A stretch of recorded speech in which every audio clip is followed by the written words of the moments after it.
Whoops. Hey guys, so I have a request video and it's going to be on immigration today. I want to start off by saying this is going to have a lot of throat clearings to it because you do need some background to understand how I set this argument up and some of the things you're going to encounter.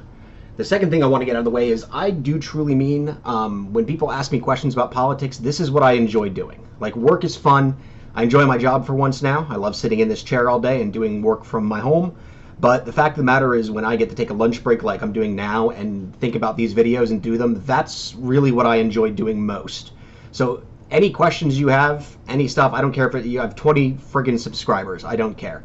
Any questions you have or want to shoot at me, let me know, because I completely forgot about this topic until one of my subscribers, David, asked me this last night.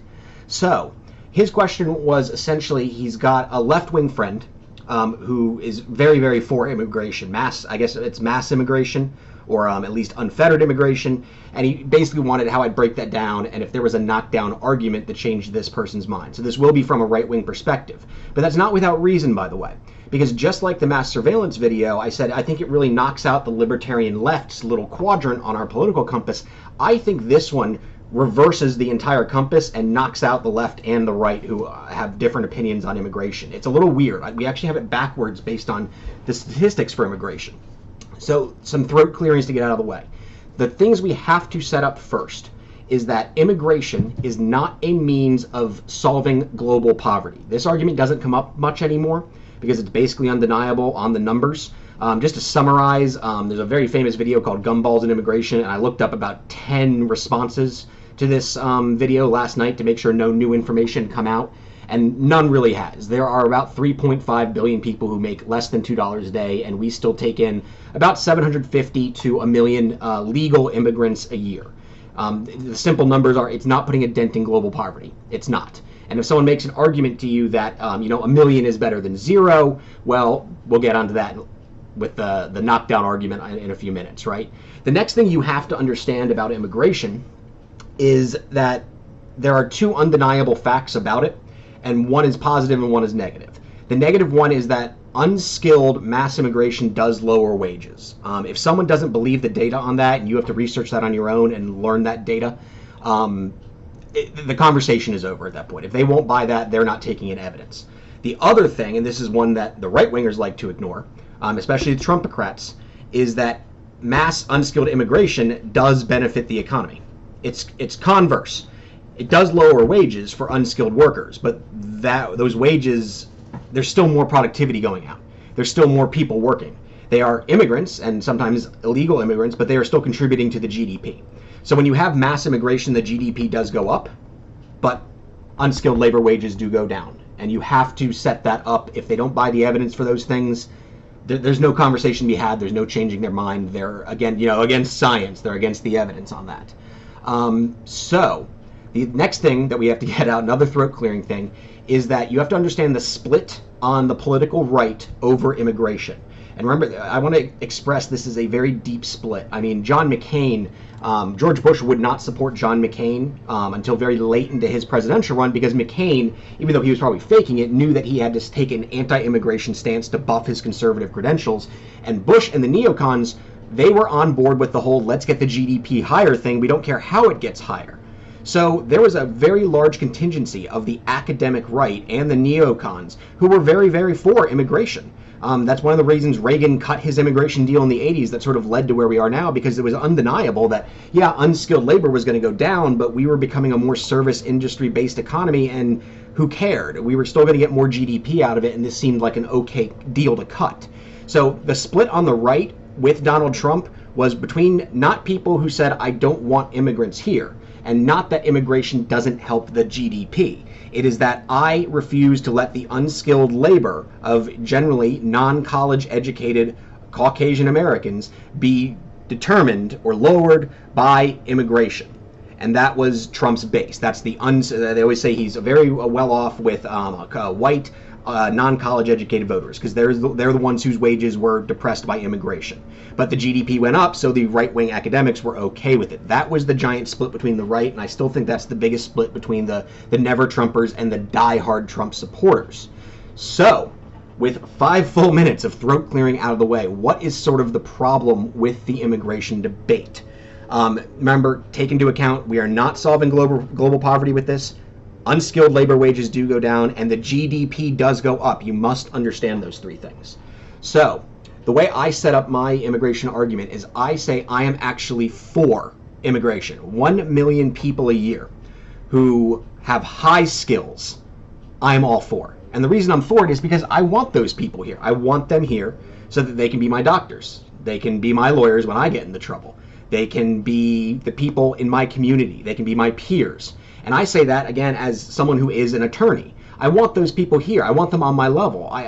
There's nothing that I'm losing by them coming here and making my job better or my life better, taking care of my health. I'm absolutely for it.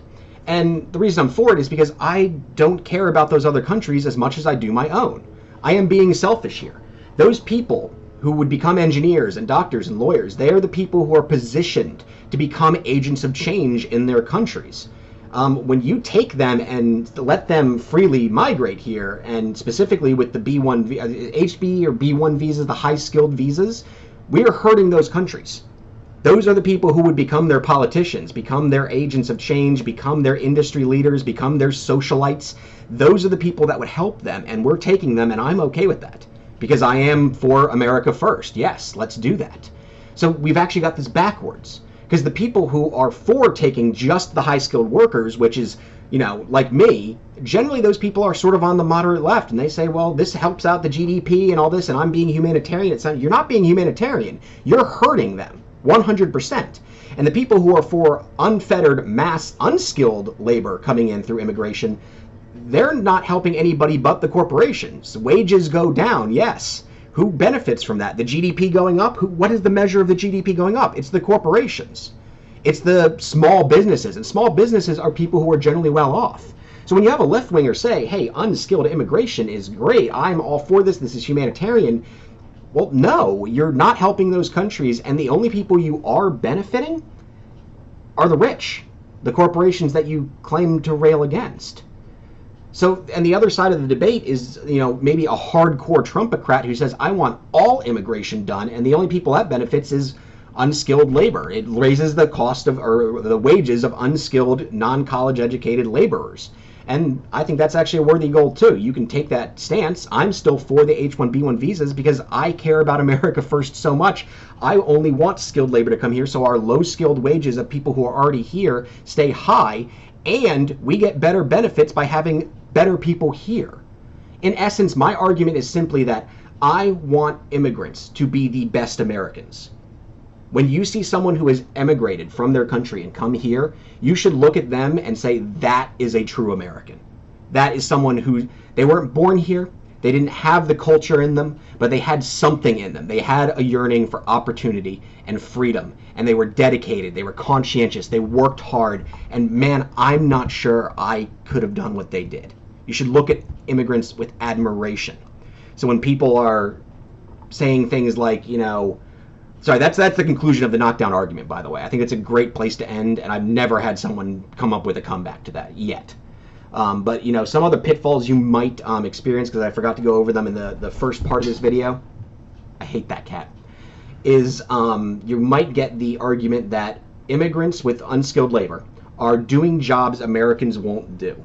This one is, I wouldn't argue against this, because they are doing jobs some Americans don't want to do for the price, right? They would do those jobs if they paid $20 an hour, but they won't do them for $7 an hour or under the table even less an hour. So what my argument back to that is always, so you're for immigrants coming here as long as they do the jobs you don't want to do. You're okay with them picking your fruit. You're okay with them bagging your groceries. You're okay with them fixing your car. You're just not okay with them living in your gated community and becoming doctors and lawyers and things like that. And then they generally backtrack and say, no, I'm for all of those people coming too. And it's like, but you just made an argument to me that they will do jobs Americans won't do. That was the crux of your argument. I don't care that they do jobs Americans won't do. I don't want them doing those jobs. I want immigrants who come here to be the best Americans. And see, what you've done here is not just provided a good argument that's logically consistent all the way through. You've painted them as an elitist, which they are, by the way. It's not even an unfair painting of them. If you only want corporations to benefit from mass immigration, well, you're an elitist. And if you want them to benefit from, the humanitarian feeling you get, that's even more selfish than that, because it's just about your personal well-being. Your mental state of mind is better because you've brought some people in that you're never going to see and never going to know because they're busy picking your fruit. You elitist. That's terrible. So this is one of those issues why I'm a conservative on especially immigration, because I think it completely breaks down the left. I don't think they have an answer to this. The only answer they have is racism. And why? Because that co-aligns with their current political strategy on just about everything.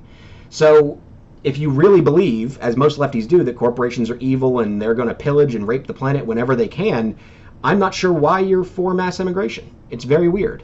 And if you're pro-America first, you should be for high-skilled immigration at minimum. And I guess the Trumpocrats have said, no, we want none, and because that aligns with their America first thing. I think if you take this stance that I've taken, that high-skilled immigration is something you want, you inadvertently paint the person across from you as being foolish or ignorant. Excuse me, I'm going to go spray a cat with a water bottle. See you guys later.